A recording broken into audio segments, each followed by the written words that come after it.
What's up, everybody? I'm DJ Envy. And I am Gia Casey. And this is the Casey Crew. Now, this is our second episode, the second podcast that we're putting out, and we appreciate the love on the first one. We got so many emails, so many Instagram DMs, tweets, just a lot of love, man. Even walking around the city and traveling, I've been seeing people, and we appreciate all the love. We absolutely positively do. We really do. And I have to say, it really makes me a lot more excited to do it. So thank you. Yeah, people are saying we're actually helping them out and helping their relationships. And I think that's a good thing. That's a great thing. Well, I think that the most important thing is to just get a talk started, because a lot of times people don't understand things until someone else says it or until someone else explains it their way. But when your significant other tells you something, you're like, no, because it's most people's knee-jerk reaction to be negative off the bat. That's so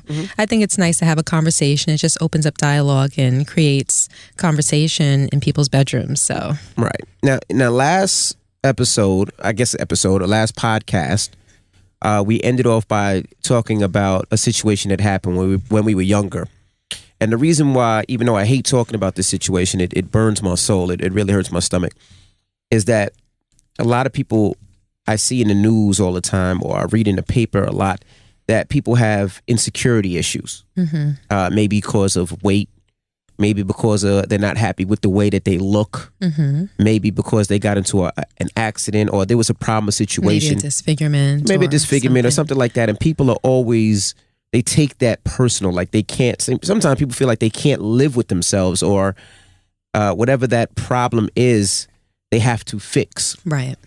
Whether it's through plastic surgery, whether it's through whatever it may be. And there was an incident that happened when we were together. We were, I believe you were 16. I was 15. You were 16. You was 15. I was 16. It was actually about 2 months after we started going out. 2 months after we started dating, and you got into an incident where your face was cut twice. In one instance, but with a razor blade, right? My face was cut twice with a razor blade. How many stitches did you get? I think the larger of the two scars was just under 40, so about maybe 38. And then the smaller one was about maybe 13 or 14. Wow. So you got, close to over 50 stitches in your face? Something like that. 50 stitches. And then the cut, the slash on my leg. And then you had one on your leg. And the one on your leg, you got how many stitches? About 50. About 50 stitches. Now, this was pure jealousy. And I'm going to let you explain in a second. But the reason I wanted to tell this story is because even though that your face, and you were, before you met me, you were a model. You did the modeling thing. You did the pageant thing. You did a whole bunch of things. And even though your face was cut and you got so many stitches and you had this scar on your face, it never affected who you were. And I admired that about you, because if I appreciate that, those cuts on my face, I don't know what I would do.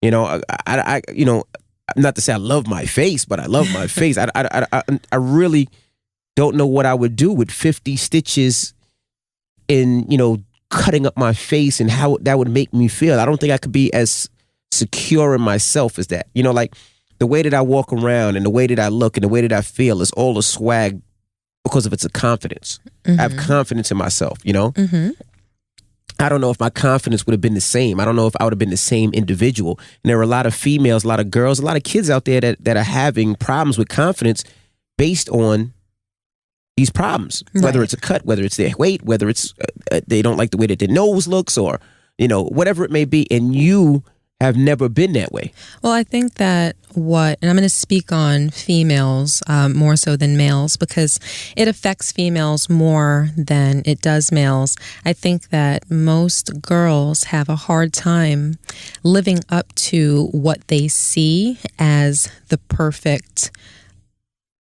idea of beauty, especially with social media right now. Everybody's put on Front Street, and plastic surgery is such a big thing right now. And when we were younger, it wasn't. If someone got a nose job, it was a big deal. If someone got their boobs done, it was a big deal. Now it's the norm. Now it's like, oh, tax returns came in. Guess what I'm about to go do? Yeah. And listen, there's nothing wrong with that. I don't have an opinion about it. But let me just put this out there, not to cut you off. Gia has never gotten any type of plastic surgery. She's never got liposuction. She's never got an ass. She's never got boobs. She's never got a nose, lips. It's crazy because people ask me, but I'm like, nah, her body just bounces back. I'm like, it's the weirdest thing. I said, and I tell people, I'm like, it pisses me off. Not that you're asking me, that her body bounces back like that. Because when she's pregnant, I gain weight. And then when she's finished being pregnant, she loses the weight and I still got the weight on. It's not funny. But if you can you please tell people, now I'm going to step away from the mic because I don't want the world to hear me soften up and act like a little bitch because I will start to cry when I hear the story. Can you tell them what happened, that whole incident of how jealousy played a part in your life and how it could have went either way as far as your security is concerned? Well, growing up, I grew up in a predominantly black neighborhood, and I went to a predominantly white school. Grew up in Queens, Rosedale. Well, no, actually, I grew up in Brooklyn. Oh, you're from Brooklyn. And then I moved to Queens, right. Maybe a year before I met you. Right. But I always had what a lot of people know as, the light-skinned girl issues. I don't know. It was always like a looming thing in my life. It's funny how being a certain complexion can really just attach to your persona as though it has anything to do with anything. But that was my experience. And I grew up getting into a lot of fights because of it, whether it be a verbal altercation or a physical altercation. I've gotten into these confrontations mainly over my complexion because that would have always been the first thing that somebody would have said to me. Oh, light skinned this or piss colored that, or I was called a range of different names. But how it all came to a head was we started going out in September, and Rashawn would bring me home from school every single day. We met in high school and, we were dating, and every day after school, he would drive me home. Mm-hmm. And one day came, and it was the day before Thanksgiving. And he arranged for one of his friends to bring me home because he had to fill in for a friend with whom he shared a summer job with. And that day, the rest of the school had a half day, but the person that he arranged to bring me home had track practice. Right. And I didn't want to wait until 2:40, 3 o'clock, which would have been the normal dismissal time, which was when his track practice ended. So I said, you know what? I'm just going to go ahead and take the bus with my friend. Hey, Dahlia. So we took the bus, and there's a place in Queens called Jamaica Avenue. For those of you, that are spread out around the country, Jamaica Avenue is a major street in Queens. There's a lot of shopping that goes on. Mm-hmm. There's, it's kind of like a big hub where, regardless of where you're traveling from in Queens, that bus line, train line, dollar van line, whatever, is going to have a stop or a connection to Jamaica Avenue. Right. So when you get there, you see all types of people. There's going to be school kids, working people, people in business suits, police officers, just, housewives that are going there just to go shopping or to go get some food or whatever. There's all types of things going on Jamaica Avenue. Okay. So when my bus got to Jamaica Avenue, my friend and I got off and we decided that we were going to go and get something to eat at McDonald's, which was maybe a 5-block walk. We get there, and as soon as we walked in, I put my book bag on the table and I was rummaging through my bag looking for my wallet. And there were a group of 5 girls that was sitting at a table in the corner. And I started hearing little grumblings and little murmurs and whatnot. And I started to feel a bad vibe. Like sometimes when you're in an environment that something bad is going on, sometimes you could just feel it. And the energy was bad. Yeah, the energy was bad. Mm-hmm. And I saw them looking at me and whatnot. So I picked up my bag and I was making my way to the counter. And I heard one of them say to me, well, to her friend, but loud enough, clearly intending for me to hear, that light-skinned bitch thinks she's all of that. Well, we're going to take care of that for her. And I looked at my girlfriend and I said, Delia, you think they're talking about me? And she said, well, you're the only light-skinned girl in here right now. So, yeah, Mm-hmm. I was like, you know what? Let's just get our food and get out of here. Because at that point, I just thought that it was talk. I didn't think it was going to turn into anything. I thought that they got one off and that was it. Keep it moving. But it kept going. Mm-hmm. Then I was Casper the Ghost. That's the first time that I heard "you piss-colored bitch." The list goes on. Right. But that's unimportant. So it turned into a huge thing. Now, everybody in McDonald's is watching, and there are people that are, spectators that are saying things back to them, and I really didn't know how I wanted to handle the situation. Right. So I said, you know what, Dahlia, let's just leave. By that time, McDonald's security came out, and they told us all that we had to leave. And a group of people inside McDonald's said, it's not fair. Don't kick her and her friend out. This group of girls attacked them. Right. Let them stay. It's dangerous if they go outside. So McDonald's kicked all y'all out. McDonald's kicked all of us out. We out. could have sued McDonald's back then, but go ahead. Is that where your mind always goes? I'm sorry. Okay. I mean, but you think about it. They put you into danger. We could have made some bread off McDonald's back then. But go ahead. I'm sorry. Awesome. Sorry. So anyway, so we go outside. Now we're out there and the words stir up again. So now there's all of these like racial epithets being spewed at me, and I'm trying to defend myself. Right. And I'm looking around thinking, I know that if we walk away, they're just going to follow us, because that was the type of situation it was. They just weren't letting up. And finally, the police came, because, Jamaica Avenue is kind of crawling with cops. A lot of cops there. A lot of cops out there. So the cops finally came, and they told us that we had to go our separate ways. So I was like, thank God we're out of this situation.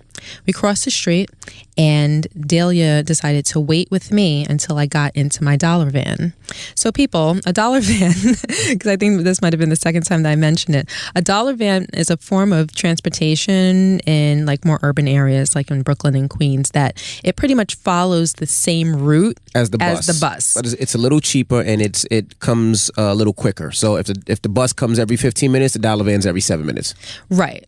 And instead of $1.50, which it might have been at the time, it's $1 instead. So it's a quicker, cheaper way of traveling. So anyway, she stood there with me waiting for my van to come. So while we were waiting, I looked up the block, and I saw the same group of 5 girls, and there was 2 guys with them, actually. I saw the same group of people coming up the street. Right.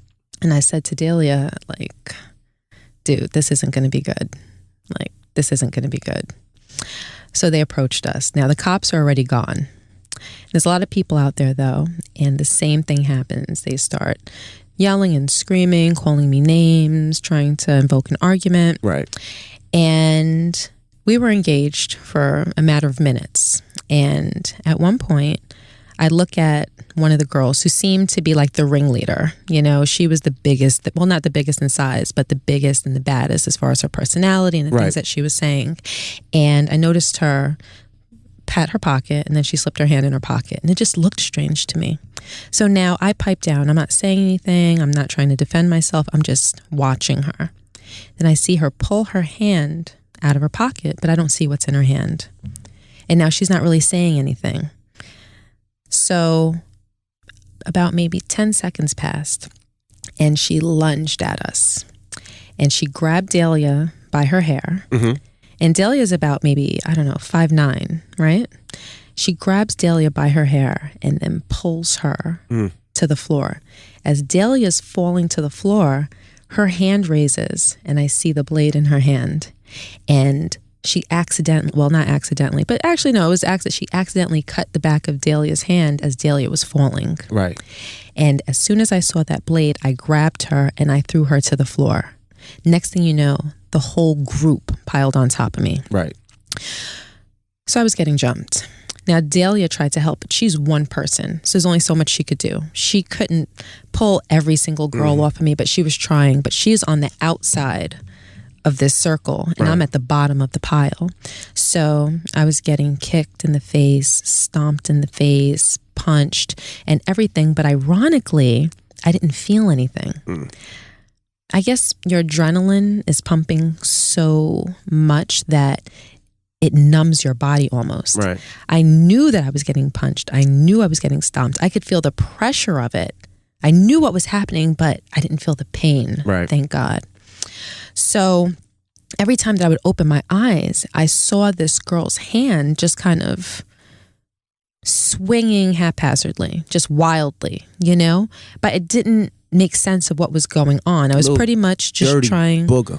I was just trying to pretty much block my face and guard my face and whatnot. And this, then I can't hear this part, man. Go ahead. All of a sudden, I heard somebody in the crowd say, "Oh my God, I see blood." Mm-hmm. And it made a small impression on me. I was just thinking, what? But the fight didn't end at that point. But then people started trying to pull us apart. So one of the dollar van drivers grabbed her and one of her friends grabbed me. So now we're being pulled apart. The rest of her friends started to run. She broke free from the dollar van driver and ran up to me, and I thought she punched me in the face. She dropped the razor blade at that point, which I didn't see, but that's when she dropped the razor blade, and then she took off. So I turned around and looked at Dahlia, and I was just like, oh my God, we made it through this alive. Right. Like, whoa, you know? And I'll never forget. She looked at me and said, "Oh my God, Gia, your face." And she fell to the floor, hysterical. And I was like, what? And then I looked down and I saw the leather jacket that I told you that I used to borrow from my brother. Right. I was wearing that jacket. I looked down and it was covered in blood and all slashed up. I looked at my uniform skirt, covered in blood, all slashed up. I looked at the floor beneath me, blood on the floor. I took my left hand and I touched my face. Nothing but blood. And I pulled it away and it was covered in blood. Now, at the time, slashing was an epidemic. Right. It was very big. It was very big. It was happening. Kids were carrying razor blades to school. And do you remember people would take razor blades and slide them in between their teeth and their cheek?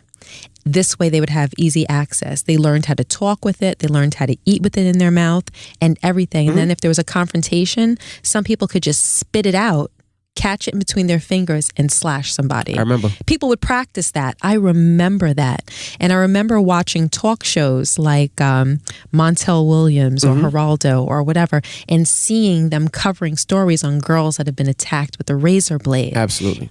It was something that was happening. And the crazy thing is, about maybe 2 or 3 weeks before it happened, Dahlia was sleeping over my house and we woke up in the morning and my mom came and got us out of bed and said, "You know what? I just want to tell you, Gia, this is something that's happening out there. I want you to be very careful when you're out in the street." Right. Because, you know, with things that have happened to you in the past and whatnot, I just want you to be very careful and mindful of your environment because I don't want someone to cut your face. Right. And when it happened, I felt as though I was in the Twilight Zone because I heard my mother. So when I saw that blood on my hands, I thought I was dreaming. Right. And my mind went back to what my mother said. And I literally, never done this in my life before, but I pinched myself because I said, "Oh, this has to be a dream." And I felt the pain from the pinch. And then I looked again, I saw Dahlia on the floor crying. And I said, "Wow, this isn't a dream." And then everything went blurry. Like my vision went blurry. I started looking around. It's like everything happened in slow motion. Right. So then a cop came and he got me and he put me in the back of his cop car. He started crying. He reached up and he pulled the rearview mirror off of the windshield and threw it on the passenger floor. And I asked him why he did that. He said, "You can't see your face right now. I just don't want you to go into a state of shock." And I'm thinking, well, how bad can it be? Because when I had imagined it, when I would hear stories about it, you think it's a razor blade and you think that it's thin. So you think if someone gets sliced, it's just a thin little slit. Opens your face right up. No. Opens my that cut right up. entire face opened wide up. And it was so deep that it almost went through my entire cheek where, you know, I would have been able to poke through it with my tongue. Like it was that deep, and it came within like centimeters of cutting, like my salivary gland and whatnot. And it's crazy because I still have the pain from it in my cheekbone. Like right now, my cheekbone is still sensitive. Wow. But anyway, the police took off after the crowd that was running. People started running after it happened, and people that had nothing to do with it were running. People that were just watching, like it was like a stamp. Like people were just running, and they should have all got arrested. If you stood there and you watched that, you should have got arrested. Well, there was one woman that watched it, and she kept giving me Kleenex, and it just started to snow because, like I said, it was the day before Thanksgiving, so it was freezing out there, and I slid down. There was like a fence. I leaned up against it. I slid down the fence, and I was just sitting on the floor before I got put in the police car. And the woman just kept handing me Kleenex. So it was like a whole mound of like bloody Kleenex next to me. And then the cop put me in the car. So anyway, cops that took off after the people that were running, they were just plucking people that were running. They didn't know if they had something to do with it or not. Right. And they were bringing person after person back to me. Did this person have anything to do with it? Did this person have anything to do with it? And out of all the people that they brought back, one of them was the girl that cut me. The other 4 got away, but God had it so that one of those officers plucked her and brought her back to me. And I said, that's the girl that cut my face. So they took her to the police station, and then they took me to the hospital.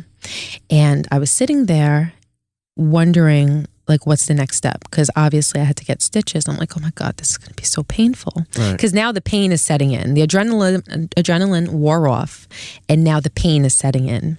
And they put me in the room, and they explained the procedure to me. They told me that I was going to have anesthesia administered to the wound. And I'm like, well, what does that entail? Are you going to put like a mask over my face? Like I had no idea what it meant. And they told me that they would have to take a needle and inject it into the wound itself several times. Motherfucker. And I was just like, I don't think I can go through that. And they said it was the only way. I said, well, if I'm going to have to endure that pain, can't you just stitch it without any anesthesia? Because that sounds worse. Because I was thinking that, stitching just the wound, the skin is different than actually going into the wound. And they said they couldn't. I said, okay. So I said, well, I need to see it. They told me no. I waited for them to leave. I waited about maybe 5 minutes, and I took off down the hall looking for a bathroom because I said, I'm not going to let them touch my face until I see what it looks like first.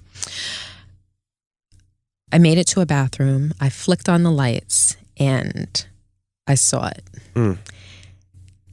I almost passed out. It was that horrible. And I cried.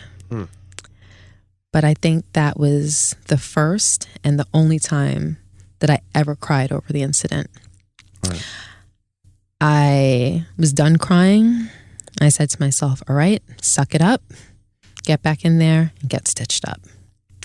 Walked back down the hall, and I used to carry a camera in my book bag every day to school. I don't know if you remember. I would take pictures of my friends, take pictures of this, and I said to Delia, I said, you know what? Take a picture of my face. And she said, for what? Why would we do that? I said, I don't know, but just take a picture of it. It can't hurt. Just take a picture of it. Right. She took that picture. They came in. Her mother got there by that time. They couldn't reach my mother. She was on the way home. And they gave me the anesthesia. It was horrible. And they stitched me up. By that time, my mother got there. And my mother, who was never demonstrative, my mother loved me more than life itself, but she was never the type to give me hugs and kisses and say, I love you, I love you, I love you. Still not like that now. She's still not like that. Right. But I know that she loves me more than the blood that runs through her veins. Absolutely. She walked in, she looked at me. She didn't come over to me and say, Kia, how are you? Oh my God, were you so scared or anything? She just said, where's the girl that did that to your face? And I told her that they took her to central booking. She turned around and walked out. No hug, no kiss. I love my mother. She turned around and walked out. And she went to central booking and saw the girl. And I don't even want to talk about what went on at central booking. But anyway, that was how the day ended. I went home and I was trying to get in contact with you the whole time, but you were at Cablevision. That's where you were working at the time. You were at Cablevision, and by the time I got in contact with you, you came to the house. and you were a mess. You know? Yeah, I mean, your face was to the side. I mean, I remember trying to kiss you, and your lip was crazy. Your lip was to the left. It was, it was something that I don't know. I couldn't take as a father, so I could barely take it as a boyfriend. And we at that time, we only knew each other for how long? A month? 2 months. 2 months. And, it replays all the time in my mind. Every time our daughter goes out. Every time, could this happen to our daughter? Because, and people say this all the time. But if that happened to my daughter, revenge would be the only thing that makes me feel better. Well, that's how my family felt. I remember. Yeah. And like, I can't, like, even to this day, like, I still feel vengeful. Well, fast forward a little bit. What happened to the girl? Well, when it happened, I was 15 and she was 17. By the time that it went to trial, she was 17 and I was 17 and she was 19. The trial took weeks, and I even remember the district attorney's name at the time, District Attorney Henigman. And we went to trial, and she denied having anything to do with it. She said that it was her friends that did it, and she didn't even partake in the fight. She said that she was holding the coats, so she was the designated coat holder on the side while her friends jumped me. Right. She was pregnant at the time of the trial, and long story short, she was found guilty.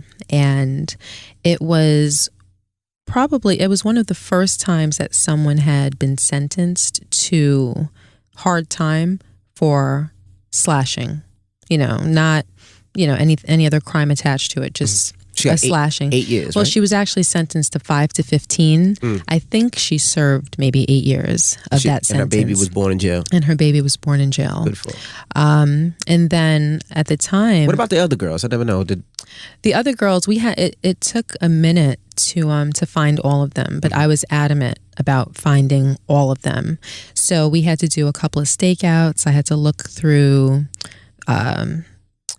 yearbooks and whatnot. I had to go through a lot of different identification processes. Actually, I'm glad you even mentioned that. So we found just about all of them. There was 2 more so we found 2 and there was 2 more left. And I went to the police station on a school day. They asked me to meet them at the station on a school day. And they told me that we're going to go back to Jamaica Avenue at around the same time because maybe that McDonald's was their hangout. I was there. You were oh, that's right. You were there. You know what? I forgot that you were there. Okay.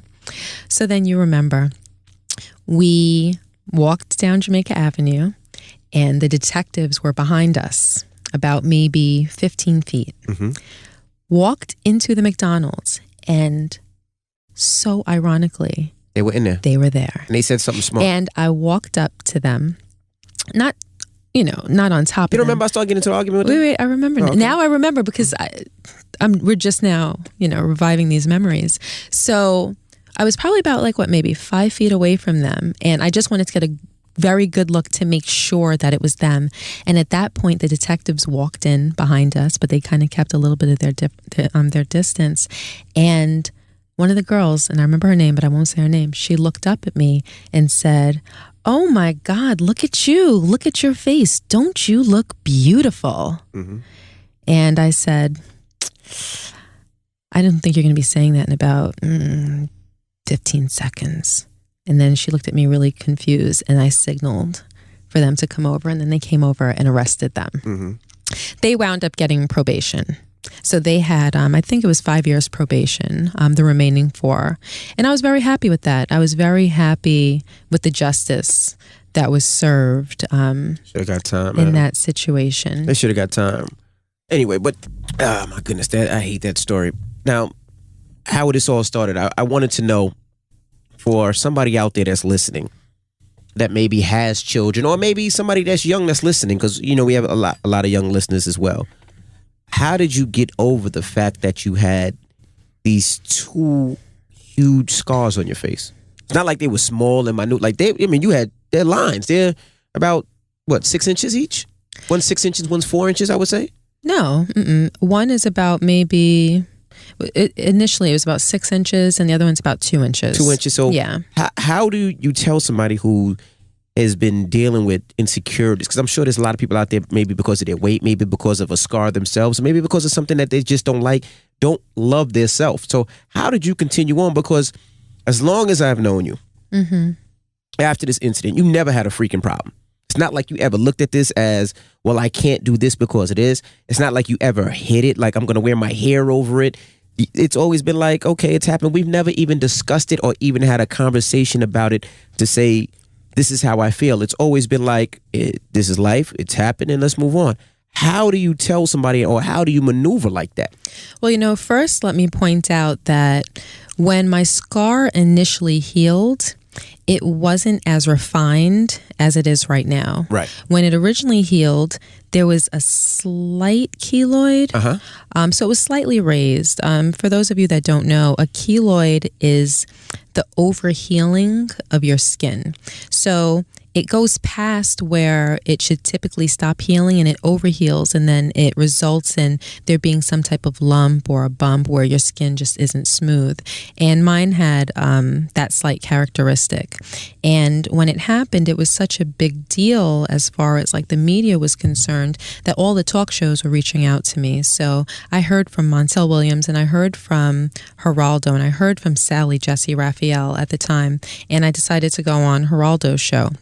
And he had a plastic surgeon, a doctor on the show that was willing to donate his services to me at no cost to basically refine my scars. So that process was just a matter of them putting me out and taking a laser and removing the scar, excising the scars, and restitching them the way that they should have been stitched initially, because I got a hack job at the hospital. The hospital that I went to wasn't a good hospital, and the job that was done on my face was a horrible job. It was Jamaica Hospital, right? No, it was Mary Immaculate. Oh, Mary Immaculate, okay. In that part of Queens.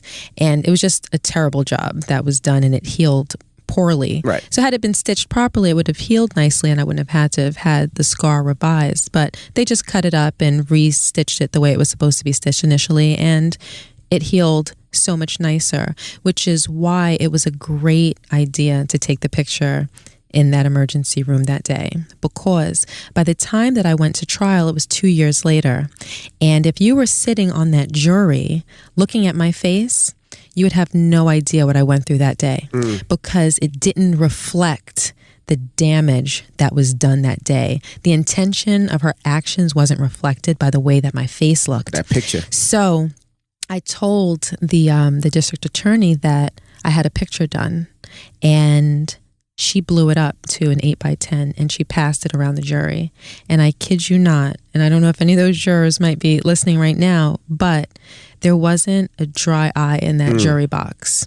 Every last one of those jurors were in tears when they saw that picture. Yeah. So I'm in tears now thinking about it. So I just wanted to point that out, because sometimes people will look at me and not be able to tell without, paying specific attention to my face that the scars are even there, So anyway, how do I deal with it, and why didn't I react the way that you said you might have? Listen, people go through all types of things in this life. And I truly believe that everything that you go through, particularly the bad things, they give you wisdom. Right. If you deal with things from a positive perspective, you don't dwell in the bad things that happen to you. You look at it, well, at least I look at it as, well, what have I learned from that? Because before I was attacked, I was vain, like most little girls. You're into your clothes, you're into your hair, and, you just start getting into makeup and, things like that. And those things were somewhat important to me. My appearance was important to me, but that happened, and you realize anything can happen and take those things away from you in an instance. While I'm still interested in how I carry myself and my appearance, I don't care about my physical beauty. I don't care about how people perceive the way that I look. Because you know what? This is how God made me. And anything that alters my appearance along the way, whether it be that, whether it be age, whether, it be anything else that I might go through, that's what God wants. And that's how God wants me to look. And if you don't like it, that's your problem. That's not my problem. My parents raised me with a certain level of confidence and self-esteem. Right. And I kind of wore the scars more as a badge. I don't know if you remember, my school found out about it and they called me and they said, you know what, you can take as many weeks off of school as you need. We'll get the work to you. You'll make it up. Don't worry. It's not an issue. That happened on Thursday and we were off that Friday. Then came the weekend, Saturday and Sunday. I was back in school on Monday with that big, huge gauze pad on my face. Mm-hmm. And I had to do that for myself to let myself know that I was stronger than what had happened to me. Mm-hmm. I was stronger than that. I wasn't going to let it beat me. I wasn't going to let it depress me. I wasn't going to let that girl win, because that's what that girl wanted for me. Right. She wanted to disfigure me. She wanted to, quote unquote, make me ugly. And I wasn't going to let that happen. And I also had to be strong for everybody in my house, because my father, my brother, my half-brother, they were all hell-bent on revenge. What are we going to do? Right. One of my brothers went and found out where she lived, and I overheard a conversation about what his intentions were. And if they saw me broke down and my self-esteem affected as a result of it, it would have fueled their fire even more. Right. My mother, and I've always been my mother's pride and joy. If I let my mother see me hurt and damaged as a result of it, mm-hmm. my mother wouldn't have been able to take it. I had to go back every day. Mom, I'm fine. Everything is fine. Don't worry. It's going to heal, Mom. Don't worry. She's going to be put away. She's going to pay for what she did. Don't worry, Mom. I'm okay. I'm not affected. Look, I'm doing this. Look, I'm going here. Look, do you see me upset? I really had to be a rock for my mom, because I didn't want her to start breaking down as a result of it. Right. And she talked about it probably every day for the next several months, mm-hmm. and still talks about it. My mother, everyone, right now, she has dementia, and she has a poor long-term memory and almost zero short-term memory. And that is one of maybe the 2 or 3 things that she remembers. Right. She even remembers the name of the girl that did it to me. And she talks about it often, even now. Every time that she looks at me and she notices it, she'll mention it, not knowing that she mentioned it, 2 days prior. Right. So I really think that how you handle bad things, not just physical things in your life, but how you handle negative things that you've gone through in your life really depends a lot on your mindset and on your outlook. Right. And the reason I wanted you to tell that story was because it's difficult for a lot of people. A lot of people always say, well, it's easy for you to say because you're not big. It's easy for you to say because you don't have that scar. But you're talking to somebody who actually been through it, went through it, lived it, and I want to say outlived it. I mean, it didn't bother you. It wasn't effective. It didn't hurt you. You still lived your life. You still were able to have 5 beautiful kids and be happy and mm-hmm. never let this hurt or bother you at all. Not even the day after, right. Which I commend you about, because I definitely don't think... You still had Thanksgiving dinner. Right, and right. Yeah. So I definitely think that, it would have been a lot different for me. But for anybody out there that's listening, if you have kids or you're going through something, just always remember that, whatever happens in this life happens for a reason, and you never Absolutely. Give somebody the power to make you feel mm-hmm. bad. You never give them the power to make you feel like they are inferior of you. You always stay strong and you never let it bother you. You can't change things in life. Your outlook. There you go. And, I've learned that from being married to you. I definitely did. I just want to say I appreciate you sharing that story. Thanks, babe. I'm sorry if I wasn't close to the mic. I can't hear that story. People can't hear me crying.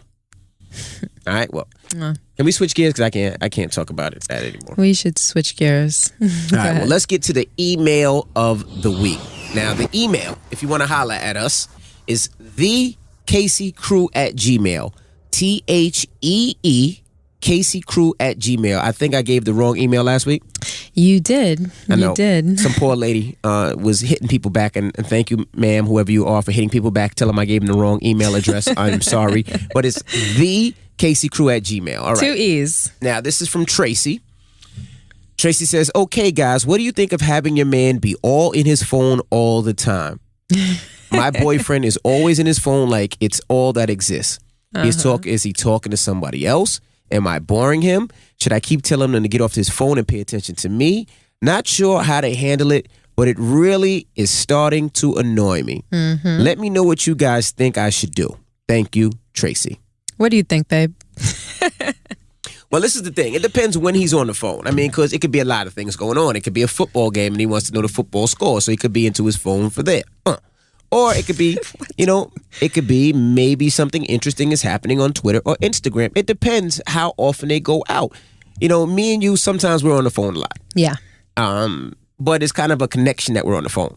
I know that you're on your Instagram, you know that I'm on my Instagram. Right. I know what you're looking at, you know what I'm looking at. Right. It could be the fact that I'm Googling cars, and you're like, I know this idiot is Googling cars right now while we're at dinner, and I'm going to let him live. And at the same case, you might be Googling, I don't know, shoes. But more than likely. I'm letting you live. But if they I don't know how long they've been going out, but if they just started going out, that's a problem. I feel like, if we're going out to eat or we're watching television or we're having a conversation, my concentration should be into the lady, my woman. Right. I should be trying to get to know her as much as possible. And sometimes it might take, leave your phone in the car if we go into dinner. Yeah. The problem with the smartphone now is that the phone does everything except hop off the table and cook you dinner. Do you know what I mean? Right. So my calendar is in my phone. My alarm is in my phone. My camera, my Instagram, my emails, my Google search, my laptop, everything is in the phones. So it doesn't matter where you are. People are constantly with their heads buried in their phones, right? Because it's responsible for so much. So a lot of that is reasonable, and I know that's why I'm on mine so often. And it does the thing that it was meant to do, like you communicate, you text, and you make your phone calls and receive phone calls with your phone. So it's very useful. So I understand that, but it just has to be utilized at the right times. You can't, just like you said, you can't be at dinner. And we've been guilty of that. Right. A couple of weeks ago, we were in Vegas and we went out to eat with 2 of our friends, 2 other males, and the 4 of us are sitting there, and I look up and we're in a beautiful restaurant, and it was an interesting weekend, so many things to talk about, and all 4 of us had our heads buried in our phones. And I tapped the table, and I'm like, people, like, what are we doing? Do you remember this? I remember. I'm like, what are we doing? I'm like, I think that we're all interesting company, but our heads are buried in our phones instead. We need to do something about that. The bad thing with the phone is, people say sometimes you got to disconnect from social media and disconnect from from the outside world and just really experience what's going on now. Absolutely. But it's so difficult because I want to know what's going on with the beef. Like a couple weeks ago, this rapper was going at this rapper. This nude pic was released. This one is beefing. This one just got a divorce. This one just had a baby, put it on Snapchat. I want to see all of it. I'm so interested in all that, though. And that's because that's how society is now. We are so present. We are with the news. As soon as the news drops, everybody, it's released. Whoosh. Right. Everybody knows everything. If this one cheated on that one, or if this one got hit by a bus, the best friend put it on their Instagram. The picture of homie laying in the street bloody is on Instagram. And I want to see it before you. So when you say, I want to see it babe, before did you. you see it? I'm like, oh yeah, I seen the So that's going to come before my friggin' soup, my salad, and everything else. And that's the way that society is living now. But that's a problem. That's a problem. People are not connected anymore. Because now you're not connected. But now I think that's why you really have to, Tracy is her name. Tracy, you really got to tell your man, tell him that you have a problem with it, and tell him that you don't want to go to the restaurant with the phones. You got to leave the phones in the car. And if he says it's a problem, next time he wants to get in your panties, as soon as he starts going there, you pick up the phone and start reading your phone. It's going to make him feel away. Could you imagine dude starting to go down, or dude starting to have sex with his girl and she picks up her phone, starts looking at her phone? He gonna be like, what? I mean, she would make her point that way. Right? But that's what you got to do because it's disrespectful. If you want to get in my panties and you want to get in my thong, you got to put your phone away. What is wrong with you? Well, maybe not my panties and my thong, but her panties and her thong, you got to put the phone away. No, I agree. People just need to connect. And just like Rashawn said, you need to tell him that you have an issue with it and explain why, and then just come to a certain set of terms. Come to an agreement where you both decide we're going to leave the phone out of... What are you laughing at? Funny story, go ahead. We're going to leave the phone out of certain situations. We are going to leave it in the car, or we're not going to bring it into our bedroom, between certain hours. You should, pretty much set aside times where the two of you communicate and it's just the two of you. What? Now, the reason I'm laughing. You're throwing me, what are you doing? The reason I'm laughing, before we get to the argument of the week, right? I don't know if you remember, a couple of years ago, maybe 2 years ago, we were having sex, right? Yeah, I remember that one time 2 years ago that we were having sex. Let me explain it. God, let me talk. Uh-huh. It was back shots, right? Oh my, seriously, Rashawn? Listen, I got to explain the story. I pulled out my camera, right? And the light on my camera came on and you stopped, right? It was like, you're answering a text right now. Do you remember? And I was like, no, I just wanted to take a picture. You remember? And you were so mad because you thought I was answering a text in the middle of us having sex. You remember? You was like, I can't believe it that you answered the text. This is taking transparency to another level. Do you remember? Dude, seriously though? Sorry, I just thought that was funny. So anyway, let's get to the argument of the week. All right. Now the argument of the week. What I wanted to pick. Dude, I can't concentrate right now. All right, listen. So the argument of the week, right? Now a couple of weeks ago, maybe even a month ago, I can't remember what it was. I got into an incident when I was leaving a club. Heading to work, somebody tried to carjack me. Right. They didn't pull it off. They shot at the car like 3 times. No, why don't you tell the story? I was leaving a club. Somebody pulled up behind me with a police light. The police light, I realized didn't feel right. Something wasn't right about that police light. I don't know what it was that night. It was that vibe. It was that bad energy. It was a vibe. It was a feeling. It was that bad energy. I didn't pull over. I was like, I'm going to wait till there's some lights and pull over. They ran into the back of the car. Boom. I'm by myself. At that point, I was like 95, 96% sure it wasn't a cop, but I wasn't 100% positive. And the reason I wasn't is, sometimes you watch those police shows and the police ram the guy off the road. I was like, maybe they're trying to run me off the road. I couldn't figure it out. Because he won't pull over. Right. So, yeah, that's reasonable. So I kept it moving. He hits me again. Boom. At that point, I'm like, oh, this ain't a cop. So I take off. Boom. They take off behind me. We're on the highway. I get off an exit. Once I'm getting off the exit, it's kind of like an easy pass. So for everybody that doesn't live in the tri-state area, an easy pass is kind of an easy way to get through the pass. It's like a little sticker placket on your car. You drive through it, it registers it, and it sends you a bill later. So I go through the easy pass. They follow through the easy pass. They pull up on the side of me. I press the brakes hard. On the highway. On the highway. Mm-hmm. They pull up in front of me. They hop out the car. Black mask, black hoodie, black jeans, black boots, pistol. Start shooting at me. By that time already, I already put the car in reverse, and now I'm backing up down the highway the wrong way. Right. And they're shooting at me. I don't know how. I know how. Thank God. I was able to back down the highway enough, get off the next exit, and take off. When I pulled over, had 3 bullet holes in the car, 1 in the tire. Long story short, I was alive. I was just happy to be alive. Thank God. Drove the car home. Police came and everything. The police were arguing about jurisdiction, about, is it this precinct that have it, or is it the state police that has it? Because it was a car chase, right. So it happened through different jurisdictions. Correct. Mm-hmm. So they wanted me to go to the police station. So I said, okay, I'll follow you to the police station. But I was like, I got to get to work. So I drove home. Just like I woke you up. And I said, baby, look at the police, the bullet holes. You were like, what? You were like, you don't have to go to work every day. I was like, I said, I think that, the higher ups at the station will understand, an attempted murder and you maybe not making it to work today. And what did I tell you? You were like, dude, I don't live in color. Sorry, gotta go to work. I gotta go. So I left the car. Gotta go to work. In the garage, hopped in another car and went to work. Thank God I'm alive. The people that actually did the shooting and attempted carjacking was caught. Right. But the reason I said we had the argument of the week was you said maybe I shouldn't be DJing these type of venues. Right. In these type of areas. Right. And you said that because of what? Well, I understand that DJing in these particular areas is a large part of your element. Mm-hmm. I understand that a lot of the people that come out and support you live in these particular areas. But oftentimes they're high crime areas.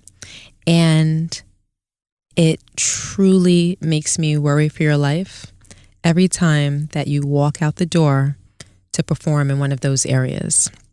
And I mean, neither of us are any strangers to these areas. This is where we grew up. Right. I grew up in East Flatbush, Brooklyn.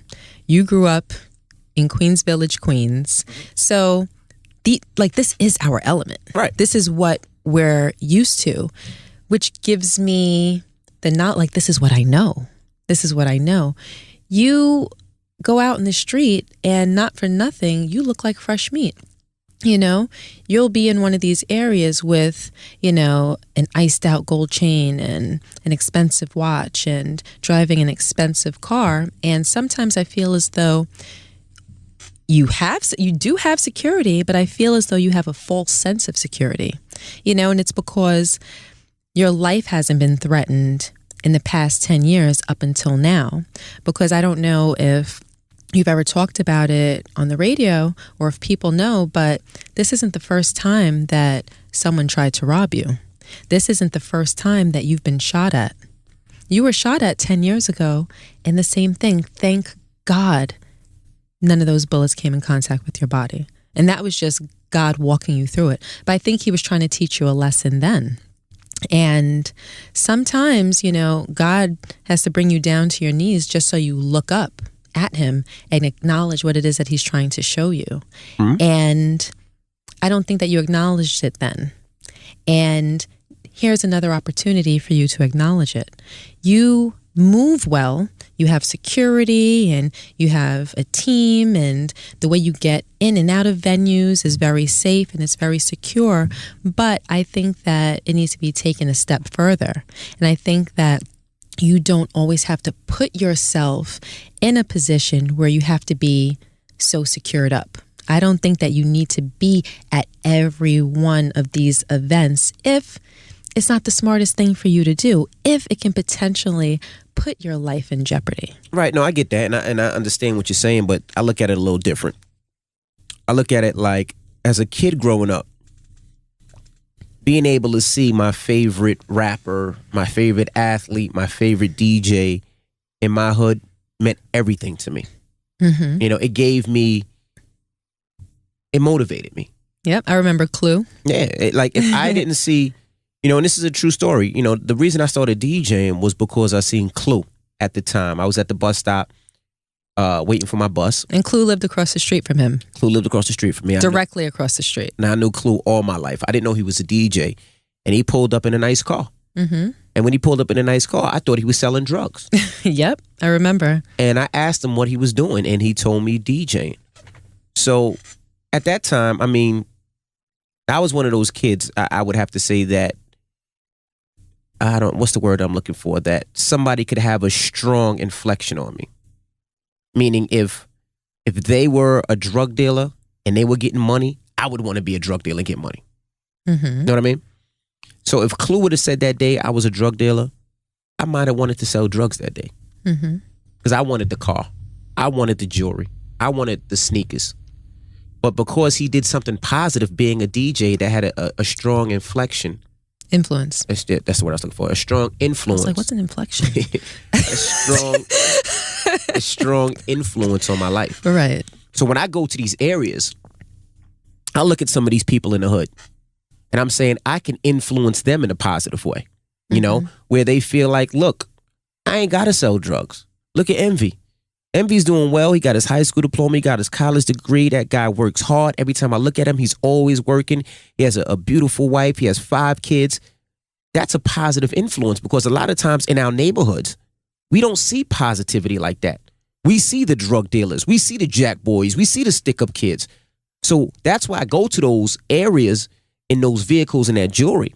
Now, another thing is you talk about the clubs. The bad part about our community, and when I say our community, that's the urban community, we don't have nice clubs in nice areas. Like you look at New York alone, there's really no clubs in New York City. It's everywhere else. It's Brooklyn, it's Bronx, it's Queens, it's parts of Jersey. Like we don't have nice areas. They put us in areas like they want us to keep it in our own community. So I have to go into those communities to show back love.